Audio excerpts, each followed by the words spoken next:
Hey, welcome back to my channel. Today's video will be on my fill-in process. Don't forget to like, comment, and subscribe to this video, and you can follow me on social media. Those links and my website will be in the description box below.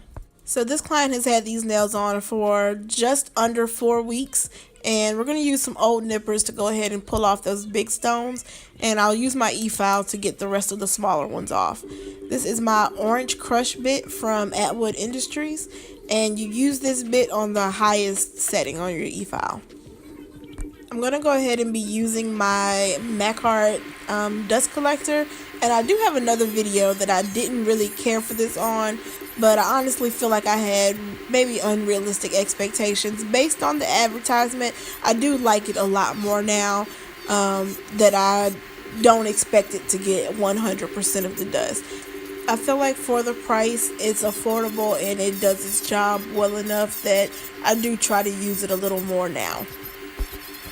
So after taking off all of the big stones that I don't want to use my efile with, I go ahead and use my orange crush bit to take off the gel polish and take down thickness of the acrylic.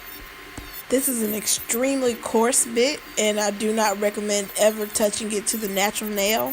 When I get closer to the cuticle and I am getting off, like, a little bit of the pieces that may be a little bit lifted around the edges, I left the sound on for this part because I want you to be able to hear the difference in how it sounds when I'm going over the areas that I'm okay with the efile touching versus when I get closer to those sensitive areas.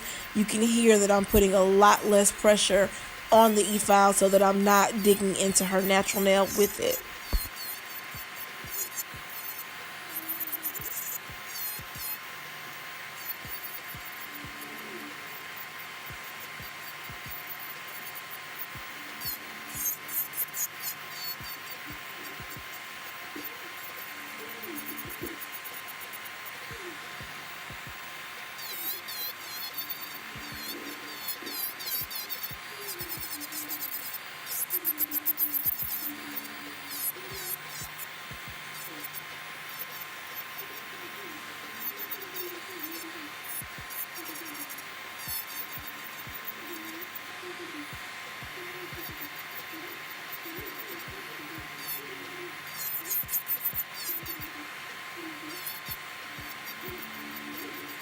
I'm going back over the nails a second time with this bit because I don't like to do too much with the first run.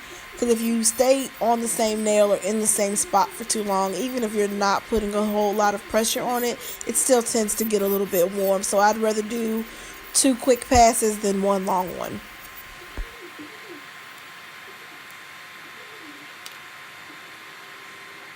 Now I'm going to take my young nail safety bit, and I'm still going to take the nails down even thinner because I want these almost back to her natural nail level because I'm going to be doing colored acrylic and encapsulation for this fill-in.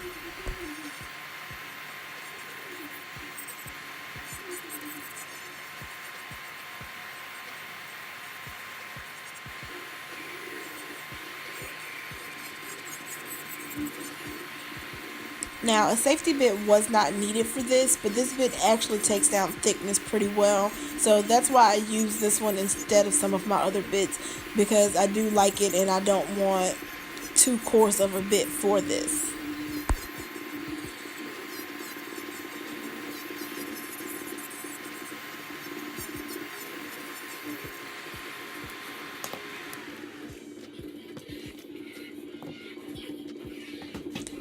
Just like for my full set prep, I do not use my efile to prep the natural nail for fill-ins either. I use my 100 grit Tammy Taylor etcher and I prep around the cuticle area and the sidewalls. This is a very coarse bit and it does its job well, so while it may look like I'm pushing down hard, I'm actually not. I'm just holding it very firm so that I have good control over it. You don't want to dig down in your client's nail or cause any excessive damage to it. Clients can still have healthy nails under their acrylic and not be weak and damaged and brittle when you take them off.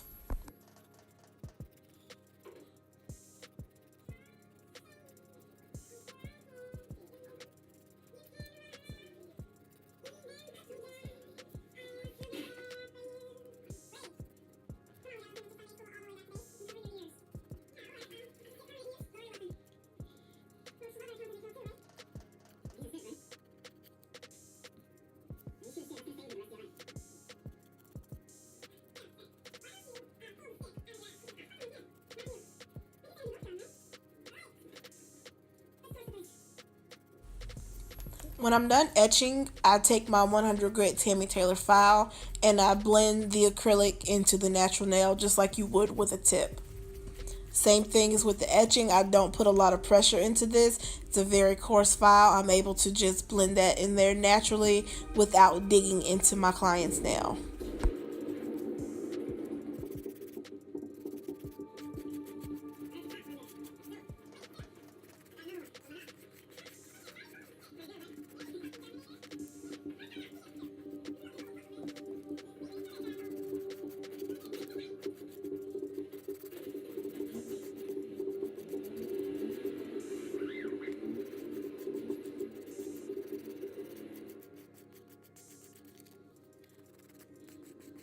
I am left-handed, but you will see me file primarily with my right hand, but I do switch back and forth sometimes. With me being left-handed, I feel like it's a right-handed world, so that's why I'm pretty even-handed with doing things with both hands, but I do lay my acrylic with my left hand.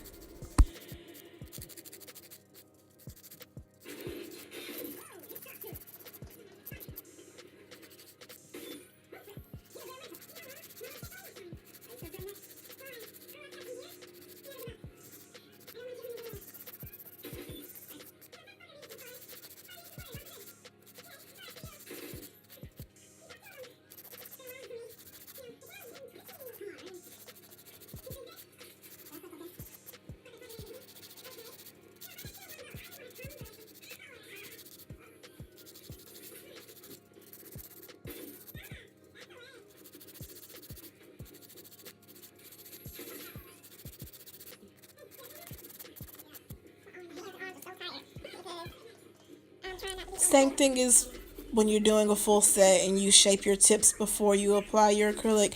I like to go ahead and make sure my client's nails are shaped and even for the most part the way that I'm going to want them before I apply product, so that it's not as much work when I'm finished to try to go ahead and refine that shape. Going ahead and with my IBD nail prep dehydrator and getting all the dust off the nail and dehydrating the nail all in one. I'm going to have my client hold her nails to the fan while I'm getting everything else set up. I am going to be using my C&D warm pink to do her fill, but I'm only going to do a very thin layer because I want that as a base layer, because like I said, I'm going to be using colored acrylic and encapsulating glitter and other gold sheet in this nail as well. When I fill my dap and dish, I only put enough liquid for 2 or 3 nails, especially with colored and glittered acrylic. I don't want to contaminate my liquid.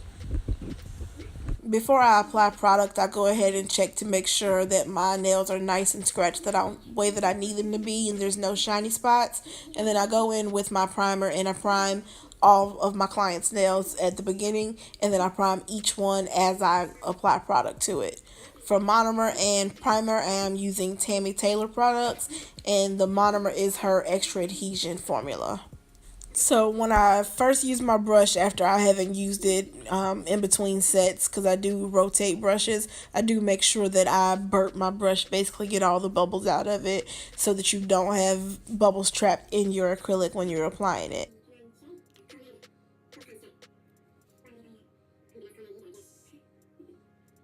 It's kind of hard to see in this video how I wipe my brush after I dip into my monomer, and I'll do another video on that, but in short, where you wipe your brush at on the side of your dapping dish determines how much liquid you are keeping in your brush, and that will help you when you're picking up balls. If you need to know your liquid to powder ratios, if you know where to wipe your brush, you can get a better chance of picking up the amount of liquid that you want for the size bead that you need to pick up.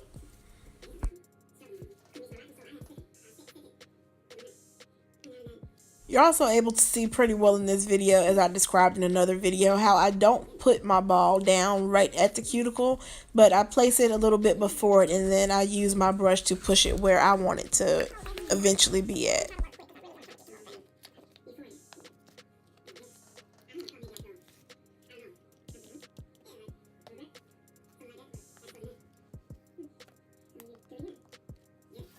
The colors that I'm going to be using for this set are Valentino number 125 and 126, and the burgundy color is a custom color that I made.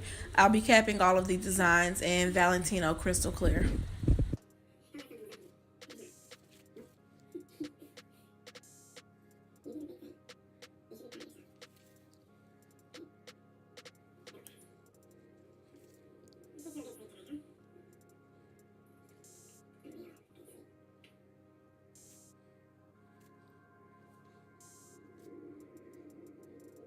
As you can see here, this burgundy colored acrylic is starting to change the color of my monomer, and that's what I meant about contaminating your liquid.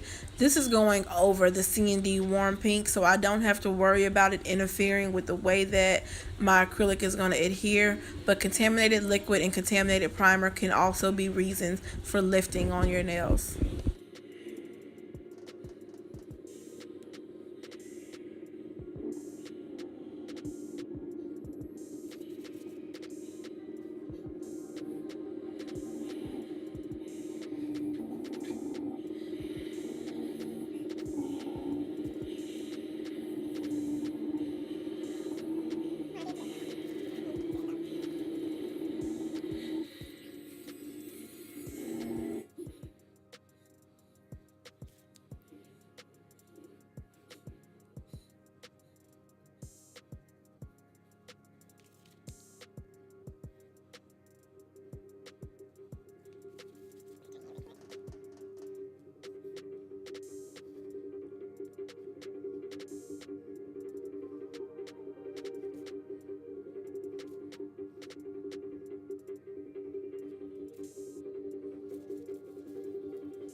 I've shown this in many other videos, but when I'm working with glitter acrylic, I do not mix it with my clear acrylic. I dip into my clear acrylic and dip that wet bead directly into the glitter. That reduces waste and it doesn't leave me with a million glitter acrylic mixes that I may only use for this one set.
I'm going to be using this gold fabric to encapsulate on the ring finger, and this is found on my website also under Galactic Sheet. There's several colors, but gold and silver are both options.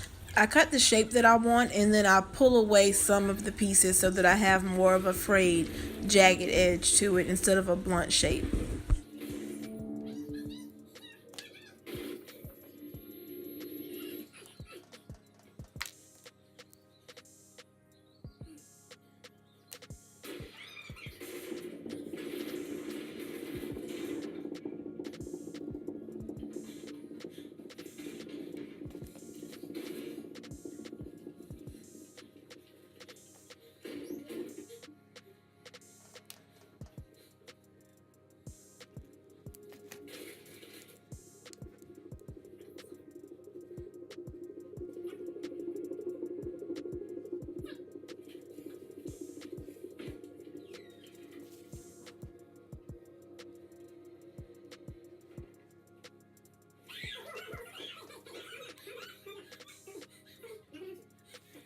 This liquid is nearly gone at this point, but I'm going to go ahead and change it out anyway because at this step I'm going to encapsulate the nails with crystal clear Valentino acrylic, and I don't want my clear to be tinted and not give me that glass look that I'm going for.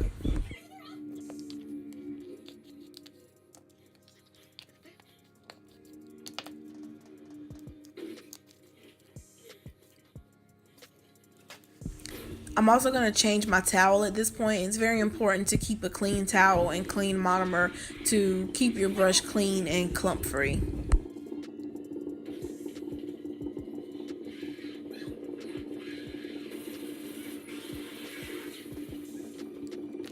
typically lay my colors very thin so that I can build up my nail with the clear acrylic, but it's not necessary. These colors are pretty pigmented, so while I did do them thin, I did them thick enough that I don't have to build much with the clear acrylic. The coating it in clear is really so that I don't file away the design that I just worked hard to create.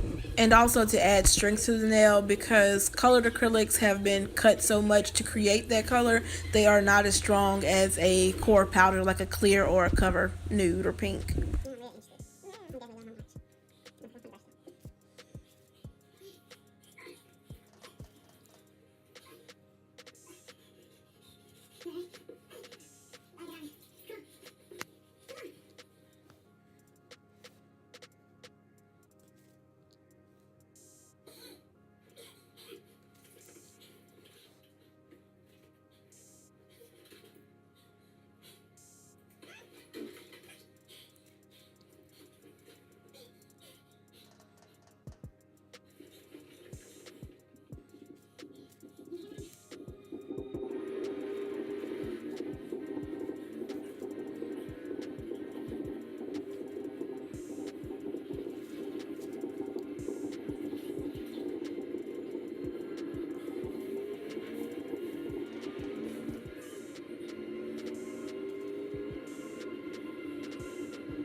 What I'm doing here is tapping my brush on my nail to see if it is cured enough for me to file on it. If you tap on the nail and hear an audible click, it is fine to go ahead and file. If you don't, it is still too wet to file, and you're going to file away everything you just put on. When I'm done with my brush, I go ahead and clean it out in my monomer, as long as it's still clean monomer, and make sure I don't have any residue in my brush. You don't want anything to cure or get hard in your brush, because it's almost impossible to get it out.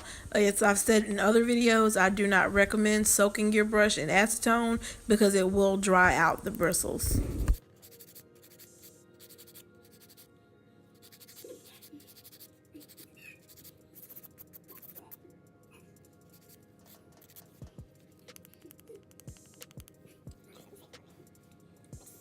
I tapped on those nails again to make sure that they were cured enough. Since I'm only showing one hand, I'm always in a race against my phone storage when I'm recording, so I was trying to hurry up and get all of them filed, make sure I didn't get cut off this time.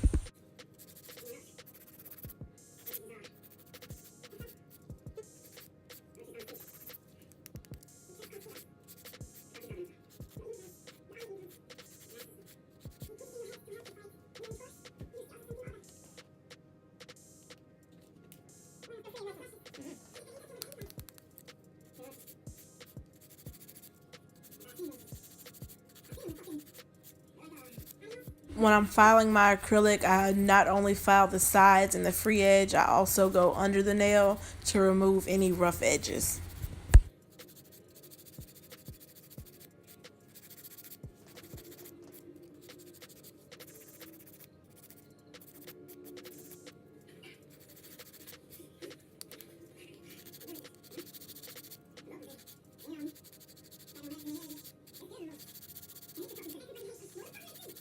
It's pretty cold where I am, so I knew that thumb wasn't going to be ready for me to file on it yet. So I'm going to go ahead with my efile on the other four nails. I'm using a tapered STF bit.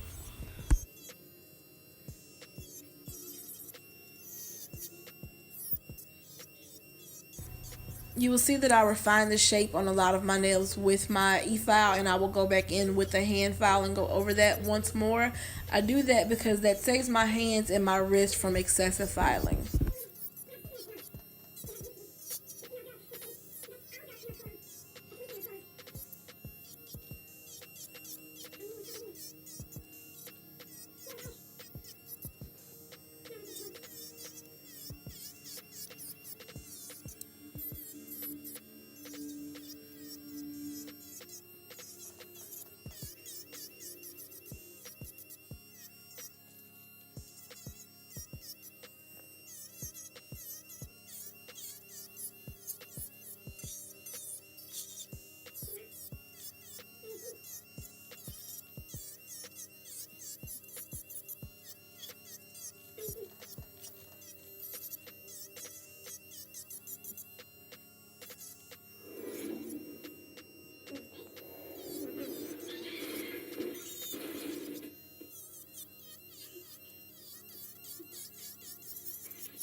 When I'm getting ready to do what's going to be my last final shaping, I turn my client's hand toward me so that I can see what needs to be straightened out or maybe made more crisp.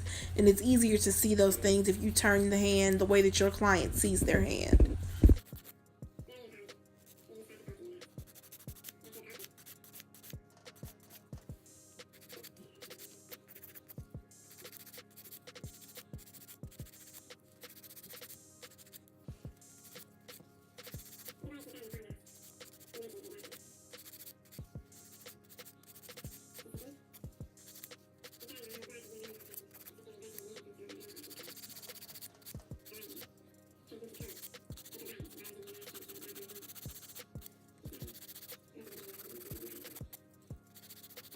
When I'm finished shaping each nail, I will take my file and go vertically against the free edge to get any loose pieces that may be under the free edge that would interfere with your top coat or snag on the client's clothes.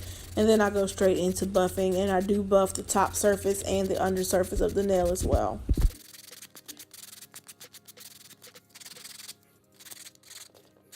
When I'm done, I don't typically have my client get up and go and wash their hands again. I'll go ahead and spray them down with, I have cherry scented alcohol that I use, and brush them off again with the manicure brush. While I'm getting my light out and my top coat, I'll go ahead and let them dry at the fan as well. You don't want to put top coat over wet nails with water or alcohol because it will interfere with your top coat. And I hydrate them very well after I've spritzed them down with alcohol, just to clarify that. I'm gonna go ahead and finish top coating her, and I hope you all enjoyed this video. If you try this look, I would love to see it, so tag me. Don't forget to like, comment, and subscribe on this video. You can find this gold sheet at my website, www.nailsbynikki.com, and leave any comments below for any videos that you would like to see me post in the future. Thanks for watching.